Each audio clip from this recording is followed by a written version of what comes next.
Welcome back again to another video you guys were not expecting. So in my last video I talked about cheapest universities in Luxembourg. If you've not seen the video, I'll put in the link in the description box. I actually have a playlist for Luxembourg itself. Just click the playlist and then you see any video you're looking for. If you've not seen the videos you're looking for, make sure to leave it in the comment section. Of course, I always respond to my comments and I'll actually add it to my topic list. But today we're talking about documents that is required to study in Luxembourg. Like I said in my last video, I talked about cheapest universities to study in Luxembourg, right? So the first one on my list is your high school diploma. Where are you going if you don't have? So whether you're going for BSc, whether you're going for masters, whether you're going for PhD, any of this thing that you're going for, the first thing that you need is your high school diploma. If you're in Nigeria, like any other country, I don't know, your high school diploma.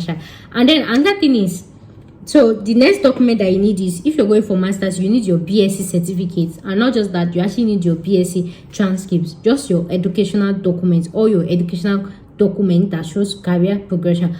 And something about this is, this thing is, Luxembourg, you know, I've said before, most of these language countries, right, they don't have bilateral. I don't know for other countries, but I'm talking for my country, Nigeria. This country does not have bilateral agreement in Nigeria. Like Luxembourg, we save Nigeria with their one, no same person papa. So because of that, countries that don't have bilateral agreement with us, they always ask us to legalize and authenticate our result. Because why? They have trust issue. Unlike UK did not have trust issue, because I think there's a general portal that UK can use to check your result or anything, but Luxembourg is not. So you have to legalize and authenticate your your educational transcript, your WAEC results, your BSc, your DC transcripts before you use it for admission, or after. They can actually give you a condition offer. Wait, I will explain to you. So the thing is, I actually have a video. I'll put it in the link in my description box. I titled a playlist. I called it Jackpot Document / Jackpot Tips. The link is in my description box. When you check that playlist, you see a video like authentication and legalization and legalization of documents in Nigeria. Now I'm speaking for my own country. I don't know how they do it in your other country, but you can watch that video maybe to make you know, like a guide, how to legalize your document. So the thing is, where to legalize documents in Nigeria and how to do it. So you can decide to just send your document first. When they give you the admission, they can actually give you like a conditional offer, like this admission is valid provided that you've legalized your result. Then depending on the course, depending on the distance, then when you now want to go and apply for your distance, you can depending you shall legalize and authenticate your educational transcript. And I have that video ready in my YouTube channel. Make sure you watch it. The cost is not expensive and everything. So another thing that you may need is language proficiency. Like Luxembourg is actually like a language countries, and they have 4 major languages. So the first one is German, French, Luxembourgish, and then English. So, and for these 4 languages, they have different courses for it. You can study in English, you can study in French, you can study in this thing. So depending on your medium of this thing that you choose, if you want to study in Luxembourgish, you have to show them a certificate that you can speak this language at least to a B1 or C1 level. I think B1, right? So if you want to study in French, you have to show them this certificate as well.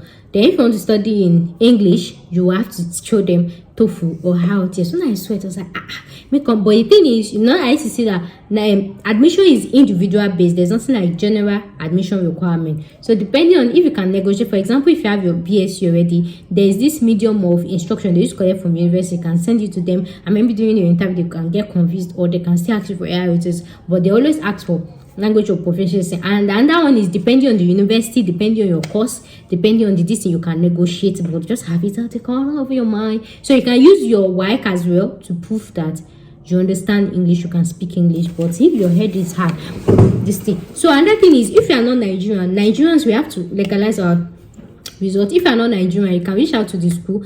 You might actually be lucky your country actually has bilateral agreements with Luxembourg, and then you might not have to legalize your documents, right? So the next one on my list is international passport. Where are you traveling to if you don't have international passport? So of course you need your international passport, because your admission letter will actually carry admission has been offered to passport number something. So yeah, and for me to validate the. So the next one is birth certificate. Very important.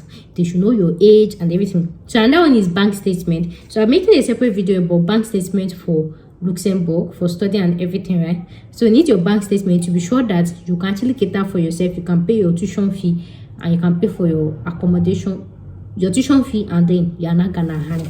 So the next one on my list is police character certificate. Most of these European countries, especially the ones that don't have bilateral agreements with Nigeria, I'm talking for Nigeria now, right? They always see us as suspects, like, and you know how the country. So get your police character certificate. I have a video where I've talked about police character certificates in Nigeria. So like I said, I have a playlist where I titled it Jackpot Documents or Jackpot Tips. The link will be in my description box. Make sure you go through it. You see how to get police character certificate in Nigeria. If you're in Nigeria, if you're watching me from other country, like if you're not Nigerian, you can actually watch the video as well. It can actually give you like a hint, yeah, on how to get this document in your local home country. So the next one on my list is SOP. Obviously, SOP. So you actually statement of purpose, why you chose this course, why you chose Luxembourg, what you want to do after the course, all those ones that people will say you want to come back to your country and come and build it, write it there. So you actually need statement of purpose. So the next one on my list is 2 years work experience, depending on the course you're choosing, right? Depending on the course you're choosing, depending on the student, depending on the university, depending on this, they can ask you 2 years experience. But most experience, this 2 years experience is always for people going for masters, and they can actually ask you maybe if you're trying to change career pathway or anything. For example, maybe you studied civil engineering in Nigeria and then you now want to go for marketing, and they'll be like, why did you want to change? Which experience do you have? But that one as well is negotiable, depending on your course, but it is like optional. So when they ask you, don't be like, why are you asking me? So that's why I said, depending on your course, depending on the university, depending on the this thing. So the next on my list is CV. Obviously, if you're going for masters, maybe bachelors and everything. If you're going for bachelors, like if it's not immediately, maybe fresh from school that you're going for bachelors, yeah, you actually need your CV, curriculum vitae, to show the qualifications you have, your experience and everything. But most times it's for people that are going for postgraduate work, this thing, right? But like I said, maybe if you finish secondary school 5 years ago and now you want to go and study in the university, what are you doing that 5 years? So you actually have to have like a CV. Anything that if you have absent out of school less than 6 months, you need a CV for them to go through it and say, what have you been doing in that 5 years or more than 6 years? So another one on my list is reference. Yeah, most schools like that, you actually need reference. Maybe you can get reference from your school, from your HOD, from your vice principal, from your pastor. I don't know if pastor, I don't know, shall I talk to you? Shall need reference? Reference just like recommendation letter. The other requirement is GMAT or Greek. Just like I said, Luxembourg is actually an European standard university. So depending on the course you're going, depending on the university, they can actually ask you to write GMAT or Greek. But like I said, admission is individual based. There's no like general requirement for all admission that no, all of you have to go like this. So you can always negotiate. So if they tell you to write GMAT or anything, you can always negotiate, because that GMAT is not a specific requirement. It's more like a general requirement by going to course. Maybe if you've been out of school and you have study gap and they tell you to write GMAT, you can say, okay, you've been working on any one of that, this thing like that. Okay, and that will be all. So that's all the requirements that you actually need to actually study in Luxembourg. Nothing more, nothing extra. And it is so, like I said, I'm making a separate video about proof of fund, bank statement that I actually need for Luxembourg. But most importantly, of course your bank statement should have, depending on your school. Like I said, I have a video where I've talked about studying in Luxembourg. Just click the video. So depending on the school you're going, the university, right? So of course your bank statement should have your full tuition, and then your cost of living, I think, is less than 10,000 euros, right? Anything 10,000 euros plus your school fees, less than that or anything. I don't want to talk from my head, right? I want to kind of have the exact figure. I actually forgot to add it, so I'm making a separate video on that. Make sure you stay subscribed. So guys, that will bring us to the end of today's video.